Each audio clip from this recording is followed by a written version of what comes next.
Alhamdulillah wassalatu wassalamu ala Rasulillah nabiyina Muhammadin wa alihi wa sahbihi wa man walah.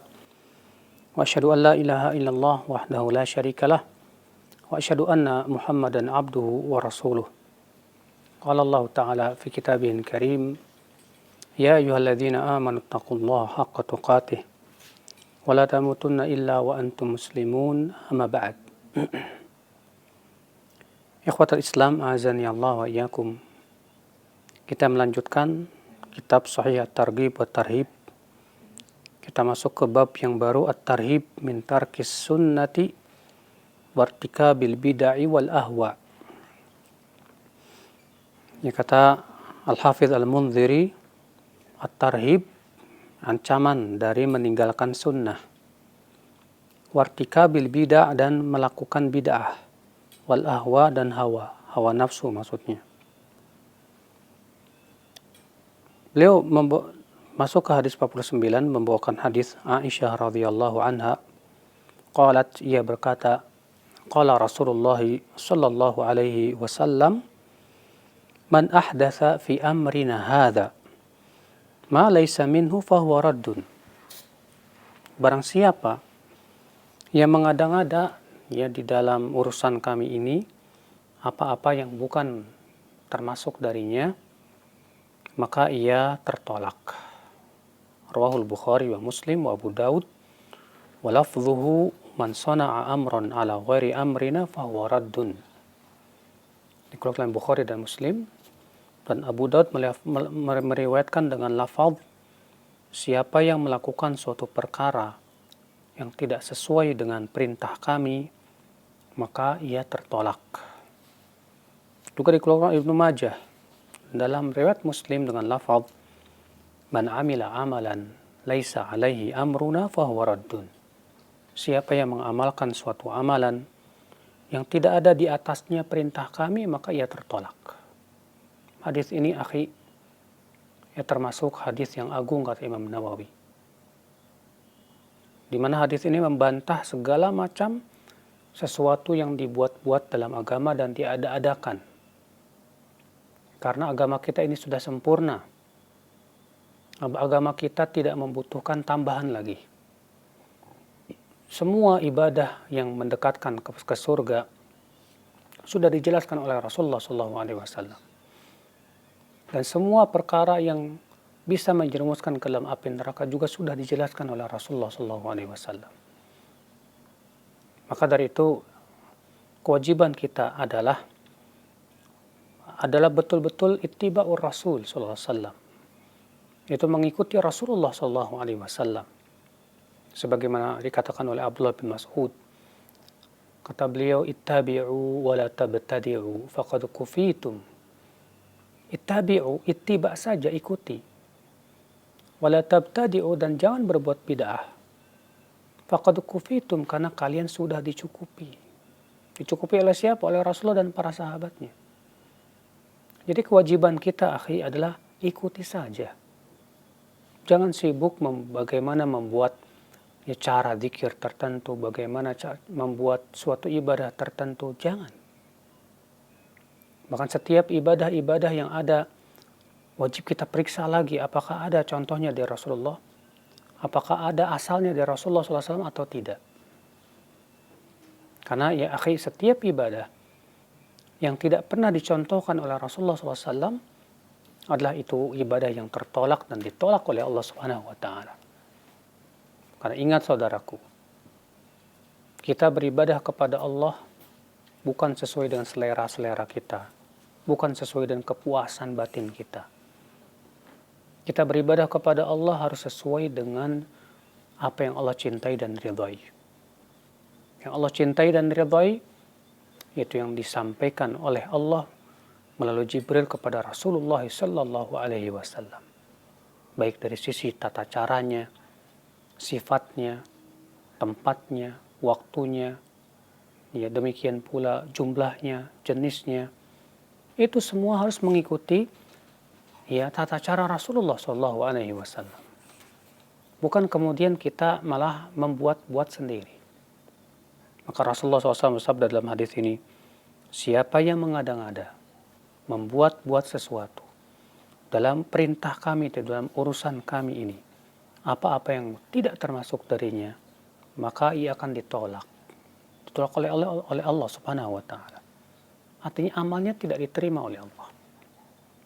Saudaraku seiman, ketahuilah ya, nas-nas yang melarang kita berbuat bid'ah dalam agama banyak sekali.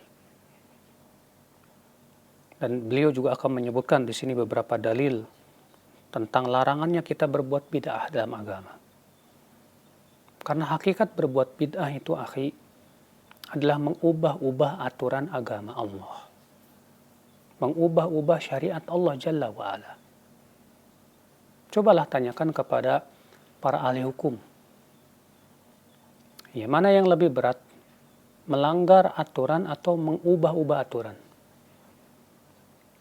Ya, walaupun dua-duanya jelas tidak benar. Yang satu melanggar aturan. Aturan dilanggar, tapi ia tidak mengubah aturan. Tapi yang satu mengubah-ubah aturan.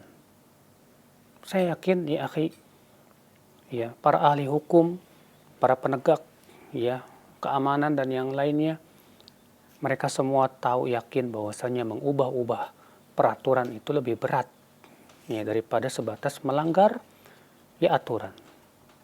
Maka orang yang berbuat bid'ah itu artinya membuat aturan sendiri dalam agama, atau mengubah-ubah aturan yang telah Allah tetapkan kepada Rasulnya Shallallahu Alaihi Wasallam.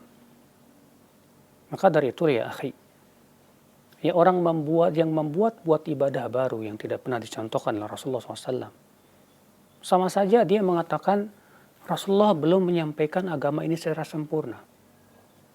Makanya Imam Malik berkata, man ibtada'a fid dini bid'atan faqad za'ama anna Muhammadan khana risalah. Siapa yang mengada-ada suatu bid'ah dalam agama ini, sama saja dia sudah mengatakan Rasulullah sudah berkhianat. Ya.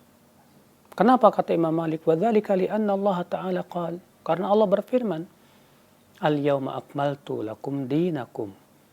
Pada hari ini aku telah sempurnakan untukmu agamamu. Kata beliau, fama lam yakun yawma idzin dinan lam yakunil yawma dina.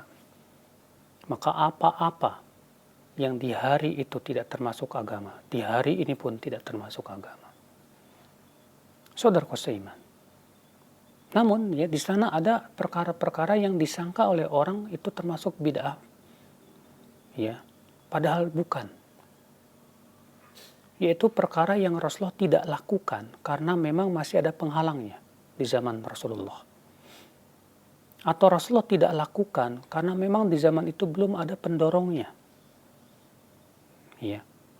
Nah, setelah Rasulullah wafat, penghalang itu sudah hilang dan maslahatnya besar. Contoh misalnya, kenapa di zaman Rasulullah SAW Al-Quran belum dikumpulkan jadi satu mushaf? Kenapa? Jawabnya ada penghalangnya. Apa penghalangnya? Yaitu Al-Quran terus-menerus turun belum selesai. Sehingga Rasulullah tidak sempat untuk membukukan Al-Quran menjadi mushaf. Di zaman Abu Bakar, ya, Abu Bakar melihat ini sangat maslahat. Ya, karena Umar melihat banyak para penghafal Al-Quran meninggal dunia. Sementara Al-Quran belum dikumpulkan. Umar khawatir ini akan bisa menimbulkan mudarat besar. Apa itu? Yaitu hilangnya Al-Quranul Karim. Maka Umar mengusulkan kepada Abu Bakar untuk mengumpulkan Al-Quran menjadi satu mushaf. Tadinya Abu Bakar tidak berani, takut itu bid'ah. Namun setelah dialog dengan Umar, maka Abu Bakar pun kemudian menyetujuinya.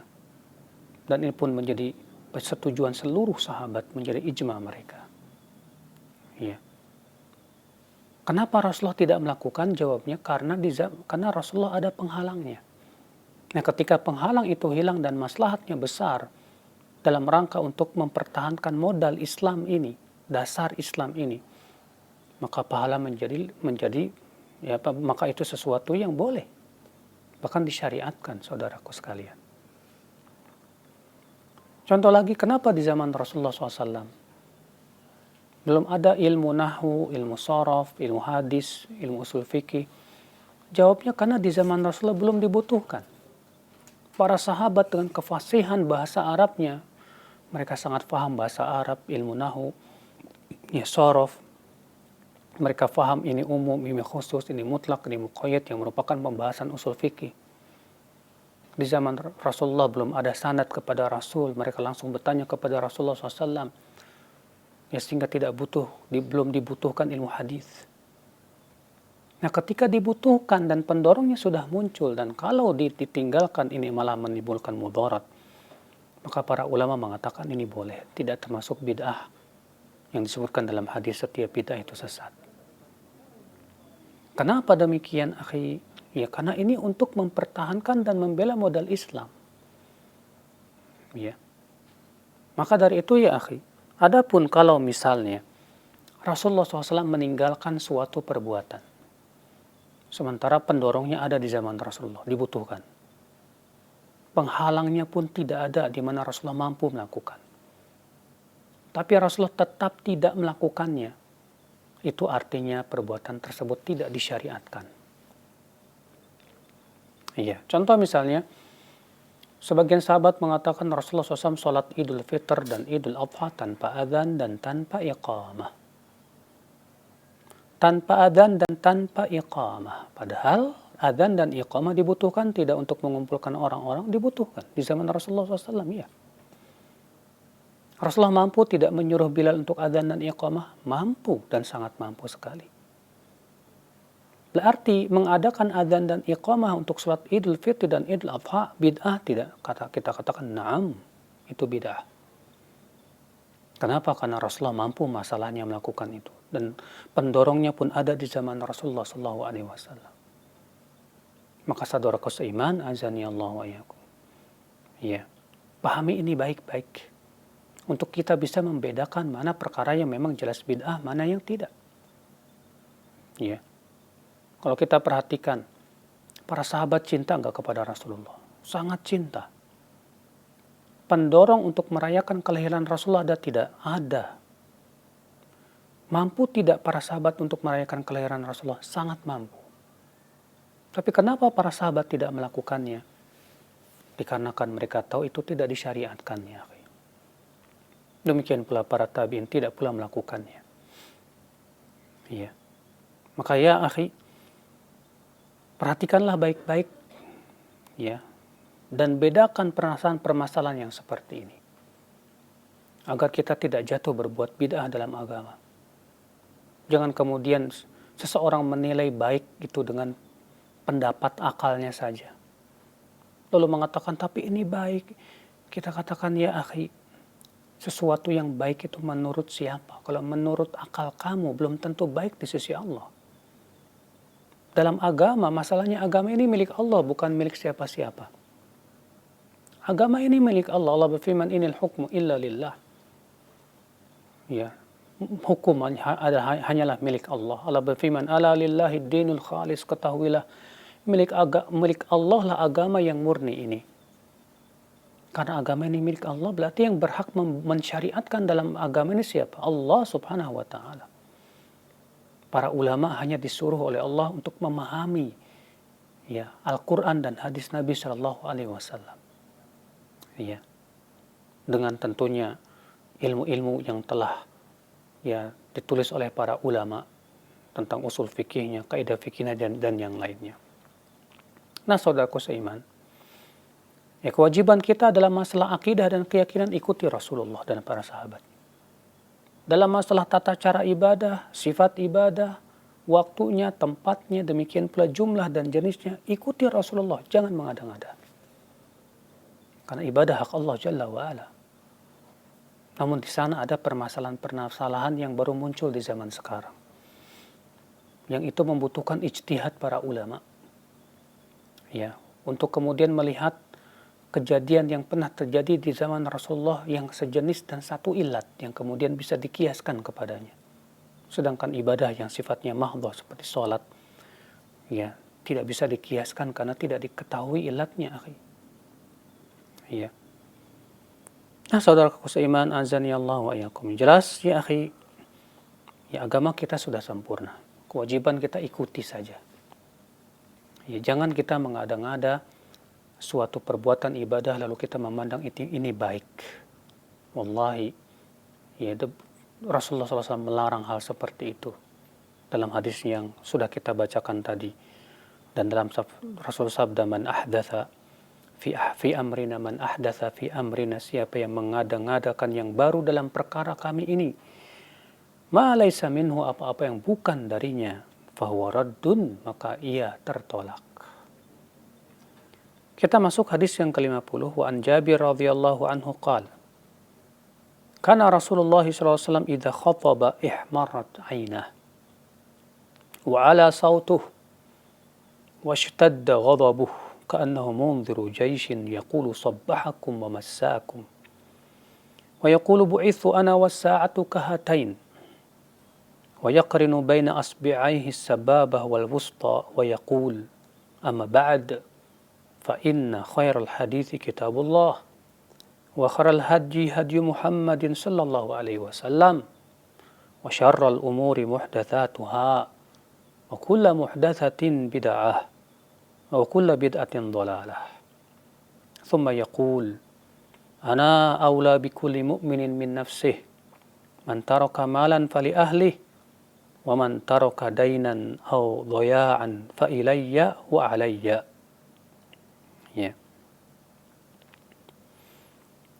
Dari Jabir, semoga Allah meridainya, ia berkata, adalah Rasulullah SAW apabila berkhutbah, dalam satu riwayat khutbah Jumat, ihmarat ainah, matanya itu memerah, wa ala sautuh, suaranya tinggi, washtadda ghadabuh, sangat kemarahannya. Artinya betul-betul semangat dalam menyampaikan khutbahnya. Ka'annahu munziru jayshin, seakan-akan beliau orang yang memberikan peringatan kepada pasukan. Seakan-akan beliau mengingatkan, sabbahakum memasakun, seakan-akan ada pasukan yang akan menyerang kalian di waktu pagi ataupun petang. Beliau bersabda, bu'ithu ana was-sa'atu kahatain. Aku diutus oleh Allah sementara jarakku dengan hari kiamat seperti ini. Maka Rasulullah SAW ya memperlihatkan dua jarinya, itu jari telunjuk dan jari tengah. Ya. Artinya jarak Rasulullah dengan hari kiamat dekat. Wa yaqul, dan Rasulullah bersabda, amma ba'd fa inna khairal hadithi kitabullah wa khairal hadyi hadyu Muhammadin sallallahu alaihi wasallam wa syarral umuri muhdatsatuha wa kullu bid'atin dhalalah. Amma ba'd, sesungguhnya sebaik-baiknya ucapan adalah kitabullah, sebaik-baiknya petunjuk Muhammad sallallahu alaihi wasallam, seburuk-buruk perkara yang diada-adakan, dan setiap bid'ah itu sesat. Lalu beliau bersabda, aku yang paling berhak terhadap mukmin dari dirinya sendiri. Siapa yang meninggalkan harta, artinya meninggal, kemudian meninggalkan harta, maka itu diwariskan untuk keluarganya. Dan siapa yang meninggalkan hutang atau keluarga dia yang susah, maka itu adalah tanggung jawabku, kata Rasulullah SAW. Dikeluarkan oleh Muslim dan Ibnu Majah dan yang lainnya. Subhanallah, saudaraku sekalian. Ya. Di sini hadis ini menunjukkan, akhi, bagaimana sunnah di dalam khutbah Jumat. Seorang khatib ketika khutbah Jumat itu hendaknya betul-betul semangat. Nggak kayak zaman sekarang ya. Terkadang khatib Jumat itu ya khutbahnya itu ya membuat para pendengarnya tidur, ngantuk. Sementara Rasulullah SAW di sini, ya, Rasulullah SAW kalau berkhutbah itu khutbah Jumat, ihmarat ainah, matanya memerah, kuat suaranya, seakan-akan pemberi peringatan. Ya. Demikian memang sunnahnya dalam khutbah Jumat begitu. Maka kita berusaha untuk menghidupkan sunnah seperti ini, akhi. Ya. Dan tentunya tujuan daripada khutbah Jumat itu adalah untuk memberikan peringatan. Oleh karena itu pendapat yang kuat, itu pendapat jumhur, bahwa khutbah Jumat boleh disampaikan dengan bahasa yang dipahami oleh masyarakat setempat. Memang sebagian ulama Sebagian kecil ulama ada yang mengatakan mensyaratkan bahwa khutbah Jumat harus dengan bahasa Arab. Ya, akan tetapi pendapat yang dirojihkan oleh banyak para ulama bahwa khutbah Jumat boleh disampaikan dengan bahasa masing-masing. Kenapa? Karena tujuan khutbah Jumat adalah untuk memberikan peringatan. Ya. Maka Rasulullah SAW mengatakan amma ba'd, inilah dia sunnahnya. Ini sunnah yang banyak ditinggalkan oleh para khotib Jumat di zaman sekarang.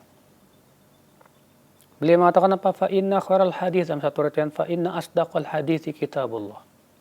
Wa khairal hadi hadi Muhammadin sallallahu alaihi wasallam. Wa syarral umuri muhdatsatuha.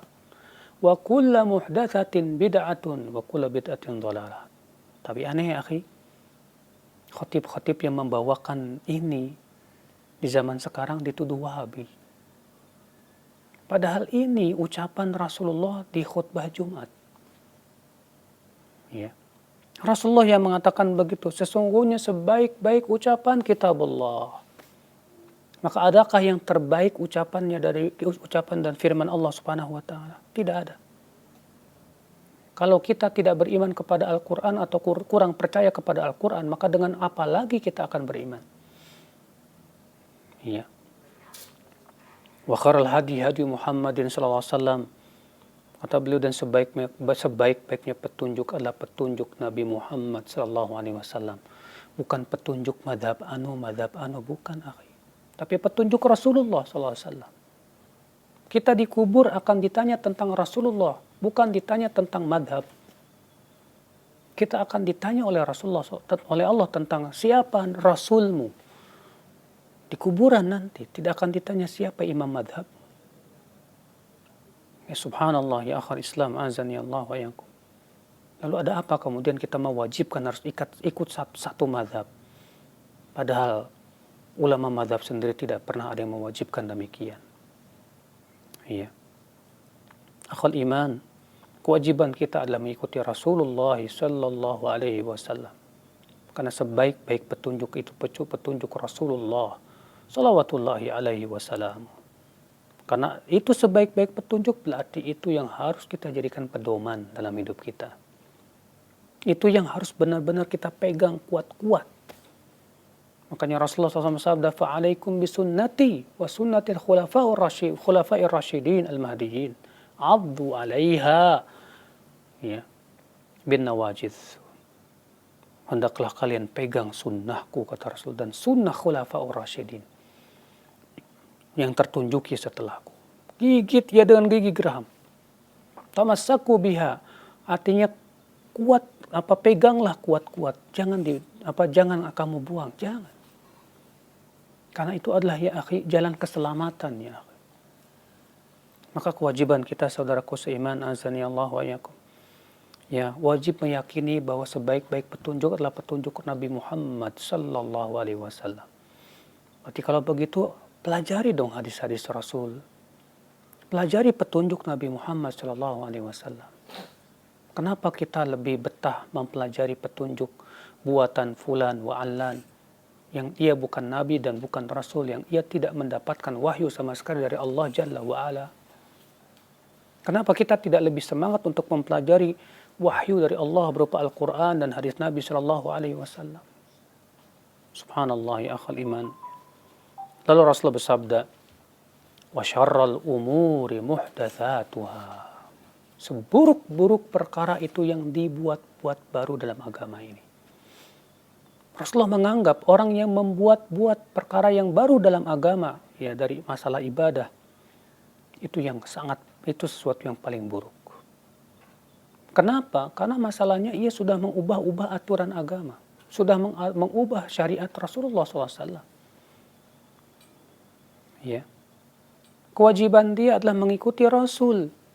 Adapun kemudian mengubah-ubah aturan Rasulullah SAW, maka sungguh ini manusia yang buruk. Ia tidak menghormati Allah, tidak pula menghormati Rasulnya. Kalaulah ia mengagungkan Allah dan Rasulnya, ia akan lebih mengagungkan perintah Allah dan Rasulnya. Iya. Saudaraku seiman, azani Allah wa iyyakum. Maka Rasulullah tegas mengatakan seburuk-buruk perkara, yang paling buruk adalah yang dibuat-buat, yang diada-adakan dalam agama ini. Kalau kita membuat-buat yang baru dalam masalah dunia, ya silakan. Mau buat mobil, fadhal. Mau buat kue, silakan. Mau buat pesawat, silakan. Mau buat telepon, silakan. Kenapa ya akhi?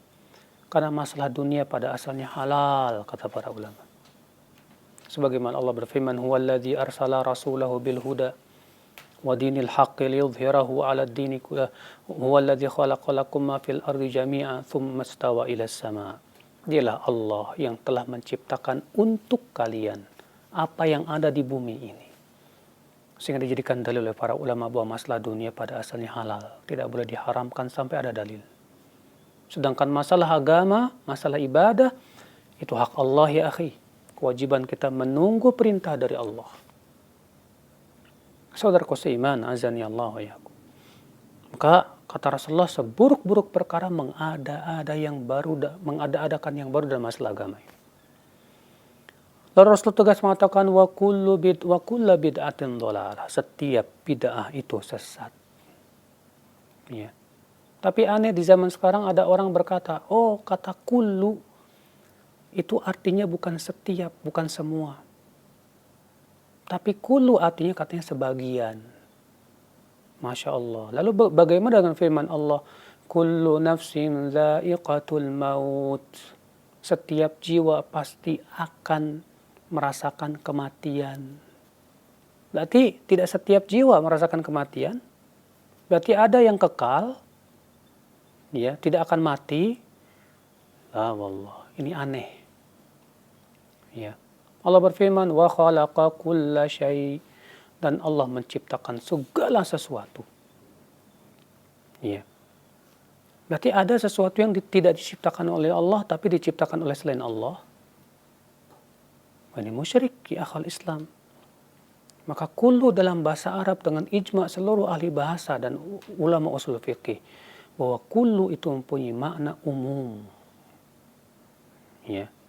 Tidak boleh dikecualikan kecuali dengan dalil, dan tidak ada dalil yang mengkhususkan dan mengecualikan hadis ini. Rasul tegas mengatakan wa kullu bid'atin dhalalah, dan setiap bid'ah itu sesat. Ya. Apakah berarti orang yang berbuat bid'ah langsung kita cap sesat ya? Tidak juga. Kita harus lihat keadaannya. Ya. Ketika kita berbicara tentang masalah kebid'ahan, bukan artinya kemudian kita serampangan menilai ini bid'ah, tidak. Tetap ya, ketika kita menilai sesuatu itu bid'ah atau tidaknya harus sesuai dengan kaidah-kaidah yang telah ditetapkan oleh para ulama. Ya, apalagi untuk menilai dan mencap seseorang itu ahli bid'ah. Ini juga ya harus penuh kehati-hatian saudaraku sekalian. Yang jelas akhi, bid'ah dalam agama itu tercela. Berbuat bid'ah dalam agama itu sama saja menganggap agama kita belum sempurna. Sama saja Rasulullah ya belum menyampaikan semuanya kepada kita. Ya akhi, apa itu bid'ah? Sedikit, dan sebetulnya ini sering kali dibahas ya di radio ini. Namun tidak apa-apa, secara ringkas saja. Bid'ah secara bahasa artinya apa? Yaitu setiap yang diada-adakan yang sebelumnya tidak ada.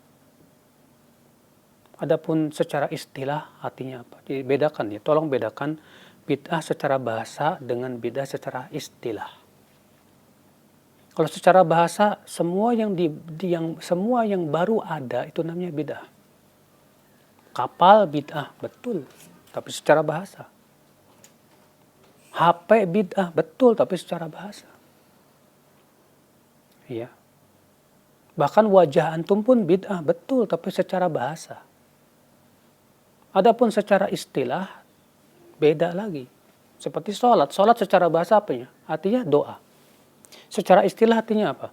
Perkataan dan perbuatan yang dimulai dari takbiratul ihram, diakhiri dengan salam, yang disertai dengan niat. Bedakan. Adapun bid'ah secara istilah syariat, kata Imam Asy-Syatibi apa? Ibarah an tariqatin fid dini mukhtara'ah tudahi syar'iyyah yuqsadu bis-suluki 'alaiha al-mubalaghatu fi ta'abbud lillahi subhanahu. Ia ungkapan tentang tata cara dalam agama Jadi bid'ah secara istilah itu akhi khusus dalam masalah agama. Masalah dunia pada asalnya halal. Maka kalau ada orang berkata, ya berarti pesawat bid'ah dong. Kita katakan betul bid'ah, tapi itu bid'ah secara bahasa. Bukan secara istilah syariat. Adapun secara istilah syariat yang Rasulullah sebutkan setiap bid'ah itu sesat, itu khusus dalam masalah agama, saudaraku. Adapun masalah dunia itu masuk dalam kaidah ya al-aslu fil asya al-hil. Pada segala sesuatu yang berhubungan dengan masalah dunia pada asalnya halal, nggak masalah. Saudaraku seiman, azani Allah wa iyyakum. Maka kata beliau, kata Imam Asy-Syatibi, bid'ah itu ya tariqah fid din, tata cara dalam agama. Mukhtara'ah, yang dibuat-buat. Tudahi syariah, mirip dengan syariat memang. Mirip-mirip sehingga orang banyak yang ketipu dianggapnya itu syariat padahal bukan. Yuksadu bisuluki 'alaiha al-mubalaghatu fi ta'abbud lillahi subhanahu. Yang diinginkan dari berbuat bid'ah apa? Bersungguh-sungguh untuk ibadah. Dan memang demikian, setiap orang yang berbuat bid'ah pasti tujuannya ingin betul-betul bersungguh beribadah kepada Allah. Namun kemudian tidak sesuai dengan syariat Rasulullah sallallahu alaihi wasallam. Saudaraku seiman, azani Allah wa iyyakum. Maka pahamilah ya akhi bahwa bid'ah, dan yakinilah bahwa bid'ah itu sesat semuanya. Ya, dalam masalah agama. Adapun ya dalam masalah dunia sekali lagi silahkan. Karena pada asalnya halal. Tidak boleh kita haramkan sampai ada dalil yang mengharamkannya. Nah inilah saudaraku seiman. Ya, semoga yang saya sampaikan bermanfaat. Ya, barangkali ada pertanyaan silahkan. Nah, demikian ikhwal Islam a'azakumullah, para pemirsa dan pendengar Roja di manapun Anda berada. Materi yang telah disampaikan, dua hadis telah kita simak bersama. Hadis nomor ke-49 dan 50 yang mudah-mudahan bermanfaat untuk kita semua. Dan selanjutnya kami angkat beberapa pertanyaan, kami ajukan beberapa pertanyaan yang masuk di layanan pesan singkat. Nah, yang pertama Ustaz, ada pertanyaan. Assalamualaikum warahmatullahi wabarakatuh. Ya Ustaz, seseorang yang sudah paham akan sunnah, tapi dia kalah dengan lingkungan dan keluarga. Jadi terkadang bahkan sering ikut di dalam perbuatan bid'ah atau acara bid'ah. Apakah dosanya lebih besar dari yang belum paham akan sunnah? Tentu, orang yang sudah tahu lebih berat daripada yang belum tahu. Ya. Kewajiban orang yang sudah tahu adalah mengamalkan ilmu. Dan kewajiban yang belum tahu adalah berusaha untuk menuntut ilmu. Maka sungguh tercela orang yang telah tahu, lalu kemudian ia tidak mengamalkan ilmunya. Karena hakikatnya ilmu itu hanya akan menjerumuskan ia ke dalam api neraka. Kewajiban dia peganglah sunnah Rasul, kuat-kuat, berat memang. Iya. Memang demikian konsekuensi berpegang kepada sunnah Rasul di masa yang penuh fitnah. Dimusuhi, dianggap ekstrim, dianggap radikal. Ya. Dicap sebagai firqah yang aneh. Dijuluki dengan gelar-gelar yang membuat kita kesal. Disebut Wahabilah ataupun yang lainnya. Kewajiban seorang muslim sabarlah. Peganglah sunnah ini kuat-kuat wallahi ya. Karena itu jalan keselamatan. Jangan kemudian kita mengikuti kebanyakan manusia ya akhi. Yang kita ikuti adalah Rasulullah SAW. Yang kita ikuti adalah syariat Rasulullah SAW. Maka kewajiban orang yang paham ilmu adalah dia berusaha mengamalkan ilmunya. Wallahu a'lam. Nah, baik, syukran jazakallahu khair atas jawaban Ustaz. Baik, yang kedua kami ajukan kembali pertanyaan mengenai tadi disinggung mengenai khutbah Jumat Ustaz. Nah, ada pertanyaan, bolehkah makmum mencatat khutbah khotib karena dianggap khutbahnya tersebut bagus? Tidak diperkenankan seorang makmum mencatat. Ya. karena dikhawatirkan ini akan melalaikan ia dari sungguh-sungguh mendengar. Walaupun memang dia mencatat dan mendengarkan, namun tidak ada dan tidak pernah mendengar saya. Para ulama terdahulu, ya ketika imam khutbah Jumat, kemudian mereka mencatat. Di zaman salafus saleh, zaman tabi'in, tabi'ut tabi'in, padahal mereka sangat semangat sekali mencatat ilmu. Sampai Imam Az-Zuhri berkata, qayyidul ilma bil kitabah. Ya, ikatlah ilmu dengan cara menulis. Ya, kalau itu baik, tentu mereka sudah melakukan yang pertama kali. Namun, ya, kalau kamu memang sangat butuh kepada khutbahnya tersebut dan karena khutbahnya itu bagus, bisa dengan cara yang pertama, dengarkan baik-baik dulu. Kemudian setelah selesai sholat, segera kamu catat. Kemudian catatan kamu perlihatkan kepada si khotib tersebut. Kira-kira ada yang kurang atau lebih. Atau cara yang kedua, minta diulangi lagi faedah ilmu yang disampaikan oleh khotib tersebut kepada kamu melalui WA ataupun yang lainnya. Atau kalau ternyata itu misalnya berat juga dan ternyata itu direkam, minta rekamannya. Kalau di zaman sekarang mudah kok. Ya. Asal kitanya semangat saja. Wallahu a'lam. Nah. Baik, syukran jazakallahu khair atas jawabannya. Demikian, dan selanjutnya ada pertanyaan kembali kami ajukan. Ya Ustadz, sampai kapan bid'ah itu selalu ada? Apakah akan selalu ada sampai akhir zaman nanti?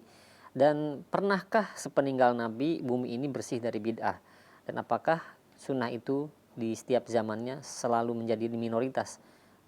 Yaitu bid'ah selalu menjadi mayoritas, Ustadz. Pernahkah bumi itu bersih dari bid'ah sepeninggal Rasulullah? Pernah banget. Di zaman Abu Bakar nggak ada bid'ah.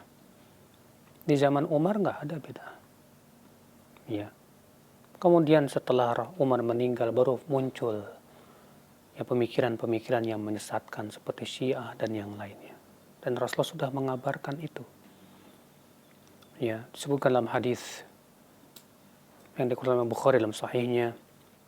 Suatu ketika Umar mendatangi kerumunan sahabat yang sedang duduk-duduk. Lalu Umar berkata kepada mereka, ayyukum yadri hadisan fil fitnah. Siapa di antara kalian yang mengetahui hadis tentang fitnah? Apa kata Hudzaifah, apa kata para sahabat? Kulluna yadri. Semua kami tahu, hai Umar. Ya, fitnatur rajul fi ahli wa mali yukaffiruhu as-salah was-siyam waz-zakah was-sadaqah. Fitnah seseorang pada harta dan keluarganya. Itu kan bisa digugurkan dosanya oleh sholat, puasa, sedekah. Ya. Apa kata Umar? Bukan itu yang aku maksud. Walakin al-fitnah allati tamuju maujal bahar. Akan tetapi yang aku maksud, kata Umar, itu fitnah yang bergelombang seperti gelombang laut yang silih berganti. Kata Hudzaifah, la alaika ya Umar. Fa inna bainaka wa bainaha baban. Engkau tidak akan mendapatkan fitnah itu, hai Umar. Karena antara engkau dan fitnah itu ada pintu. Apa kata Umar? Ayuftah dzakal bab am yuksar? Apakah pintu itu akan terbuka atau pecah? Kata Hudzaifah, yuksar, pecah. Kata Umar, idzan la yughlaq abadan, kalau begitu tidak akan tertutup lagi selama-lamanya. Berarti akan terus ada, iya. Iya. Di zaman Umar, di zaman Abu Bakar dan Umar tidak ada bid'ah. Pernah ada orang yang membuat sesuatu yang aneh-aneh, itu yang disebut dengan yang namanya sobik di zaman Umar. Itu langsung oleh Umar diberikan peringatan dengan cara diasingkan. Setelah Umar meninggal dunia, muncullah di akhir-akhir kekhilafan Utsman bin Affan. Yang kemudian di zaman Ali bin Abi Thalib muncul yang namanya Khawarij. Muncul namanya Syiah, Rafidhah. Kemudian muncul lagi di zaman setelahnya itu Murji'ah, Qadariyah. Ya, fa Allahul musta'an. Dan terus menerus sampai hari ini. Ya, perpecahan dan pemikiran sesat itu semakin berkembang. Karena kata para ulama, semakin jauh dari zaman kenabian, maka semakin banyak sekali penyimpangan dan kesesatan itu. Dan semakin sedikit ilmu itu. Kalau ilmu sudah semakin sedikit dan ulama semakin sedikit, berarti apa? Yang mengetahui kebenaran sedikit juga. Berarti apa? Akan banyak orang berbicara dalam agama dengan apa? Pendapat saja, dengan akal semata. Kalau orang sudah bicara dengan dalam agama dengan akal saja, pasti akan muncul penyimpangan-penyimpangan dalam agama. Subhanallah, saudaraku sekalian. Makanya adanya perpecahan dalam tubuh umat Islam. Ada yang berpegang kepada sunnah, ada yang berbuat bid'ah. Ini ujian untuk memperlihatkan kesungguhan kita dalam mencari kebenaran, dalam berpegang kepada sunnah Rasulullah SAW. Wallahu a'lam. Nah. Baik, syukran jazakallahu khair atas jawabannya demikian. Dan selanjutnya kami ajukan kembali pertanyaan. Ya Ustadz, di dalam hadis disebutkan bahwa sesungguhnya Allah mengutus untuk umat ini pada setiap akhir 100 tahun orang yang memperbaharui untuk umat agama mereka. Nah, yang jadi pertanyaan, apa yang dimaksud dengan memperbaharui? Apakah mereka suatu umat yang banyak atau hanya beberapa orang saja? Dan siapakah yang disepakati pembaharu pada abad ini, Ustaz? Ini disebut oleh para ulama mujaddid. Apa yang dimaksud dengan mujaddid, kata para ulama, yaitu kembali memurnikan agama ini dari kotoran-kotorannya. Membersihkan agama ini dari hal-hal yang bukan darinya. Ya. Maka setiap, alhamdulillah, ini merupakan salah satu keistimewaan umat Islam yang tidak diberikan kepada umat yang lainnya. Bahwa untuk umat Islam di setiap penghujung 100 tahun, ya, dan sebagian mengatakan di setiap awal 100 tahun, akan ada orang yang akan mentajdid, memperbaharui agamanya. Namun kata para ulama, tidak disyaratkan mujaddid itu harus satu orang. Terkadang di setiap tempat, di setiap daerah itu ada mujaddid masing-masing. Di negeri kita misalnya, atau di negeri yang lain yang itu negeri Islam, akan ada orang-orang yang di situ berusaha untuk membersihkan agama ini dari penyimpangan-penyimpangannya, dari kebid'ahan, dari khurafat dan yang lainnya. Akan terus ada, alhamdulillah. Ya, di setiap tempat kaum muslimin, alhamdulillah. Jadi itu bukan hanya sebatas satu orang, ya, bukan hanya sebatas dua orang, tapi adanya bisa jadi itu sebuah kelompok, suatu perkumpulan manusia yang mereka diberikan oleh Allah hidayah kepada sunnah dan berusaha sekuat tenaga untuk membersihkan agama dan memurnikan agama Islam ini kembali.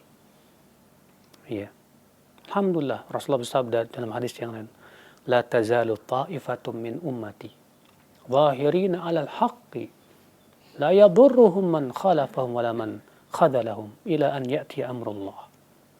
Akan senantiasa, kata Rasulullah, sekelompok dari umatku yang akan terus menang tampak di atas kebenaran. Itu akan terus ada setiap masa, alhamdulillah. Ini keistimewaan yang tidak diberikan kepada yang lainnya. Bahwa di dalam tubuh umat Islam akan terus ada sekelompok manusia yang terus berpegang kepada sunnah Rasulullah, yang berusaha terus memurnikan agama ini.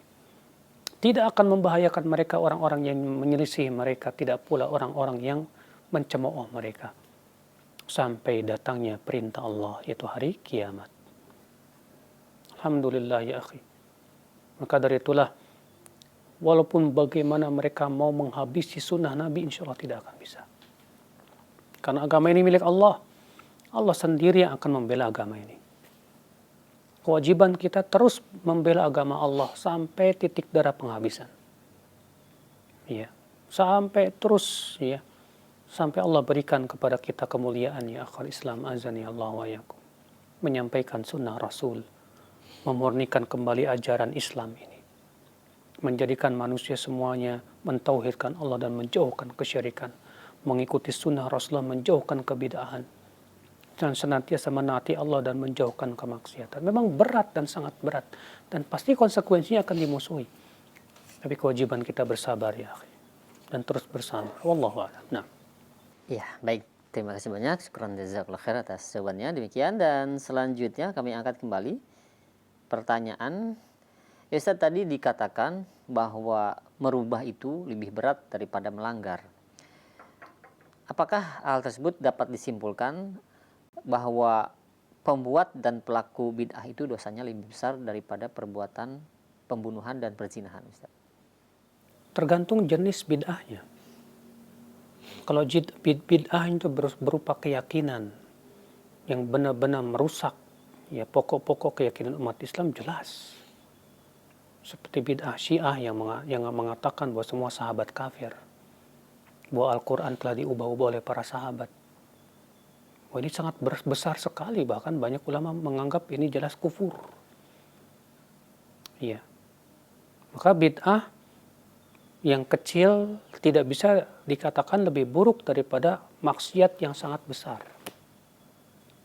Tergantung levelnya. Yang jelas akhi, bahwa berbuat bid'ah itu adalah mengubah-ubah aturan Allah. Sesuatu yang tidak pernah diridhoi oleh Allah Subhanahu wa taala. Ya, memang ya konsekuensinya di zaman sekarang ketika kita berbicara tentang masalah bid'ah, pasti menyinggung sebagian orang yang qadarullah juga melakukan perbuatan itu. Sehingga akhirnya orang yang berbicara itu dianggap ekstrim, radikal, atau bahkan dituduh pemecah belah. Namun ini harus disampaikan supaya masyarakat sadar ya tentang hakikat bahaya bid'ah dalam agama. Supaya masyarakat betul-betul memahami bahwa kewajiban kita adalah mengikuti Rasulullah dan para sahabatnya. Ya, wallahu a'lam. Nah. Iya, baik. Syukran jazakallahu khair atas jawabannya. Baik, kami ajukan kembali pertanyaan, mungkin ini pertanyaan yang terakhir. Ya Ustaz, mohon penjelasan perbedaan antara maslahat mursalah dengan bid'ah, Ustaz. Sudah kita sebutkan sebutnya tadi ya, bahwa bid'ah secara istilah itu khusus dalam masalah agama saja. Nah, tadi ada masalah-masalah yang Rasulullah tidak lakukan. Yang Rasulullah tidak lakukan itu tidak lepas dari beberapa keadaan yang sudah saya sampaikan tadi. Ada ya Rasulullah tidak lakukan karena ada penghalangnya. Yaitu contohnya tadi sudah kita sebutkan, Rasulullah tidak mengumpulkan Al-Quranul Karim dalam satu mushaf. Kenapa? Karena ada penghalangnya. Nah, ketika penghalang itu sudah hilang dan sangat dibutuhkan, di mana maslahatnya sangat besar, ya, di mana kalau Al-Quran tidak dikumpulkan ini bahaya sekali, bisa hilang Al-Quran, ya, yang mengakibatkan akan hilang pula Islam dan ajarannya. Dan jelas ini mudarat yang sangat besar. Maka ini boleh, ini yang disebut dengan maslahat mursalah, karena jelas banget maslahatnya. Ya. Atau yang kedua, Rasulullah tidak melakukan karena belum dibutuhkan di zaman Rasulullah, belum ada pendorongnya. Ya, contohnya tadi, di zaman Rasulullah tidak ada ilmu-ilmu seperti ilmu fikih, ilmu nahwu, ilmu sharaf, ilmu hadis, ilmu usul fikih. Kenapa belum dibutuhkan di zaman Rasulullah SAW? Namun ketika Rasulullah telah meninggal dunia, kemudian di zaman sahabat banyak orang-orang yang tidak bisa bahasa Arab berbondong-bondong masuk Islam. Akhirnya mereka tidak paham bahasa Arab. Akhirnya salah dalam membaca Al-Quran. Mulailah diletakkan ilmu nahwu, ilmu sharaf. Mulailah dipahamkan tentang ilmu usul fikih, bagaimana tata cara memahami hadis, memahami Al-Quran, memahami mana yang umum, mana khusus, mana mutlak, mana muqayyad. Ya. Ketika orang-orang sudah ada yang berani mulai ya menyampaikan hadis itu bersalahan, bahkan ada juga yang berani berdusta. Mulailah para ulama memeriksa dan memilah-milah perawi-perawinya. Muncullah ilmu hadis. Karena memang sangat dibutuhkan sekali di zaman itu. Di zaman Rasulullah belum dibutuhkan itu. Maka ketika itu sangat dibutuhkan sekali, akhi, dan maslahatnya sangat besar, ini disebut dengan maslahat mursalah. Ya, demikian, wallahu a'lam. Wabillahi taufiq, subhanakallah bihamdik, syahadu an la ilaha illa anta astaghfiruka wa atubu ilaik. Assalamualaikum warahmatullahi wabarakatuh.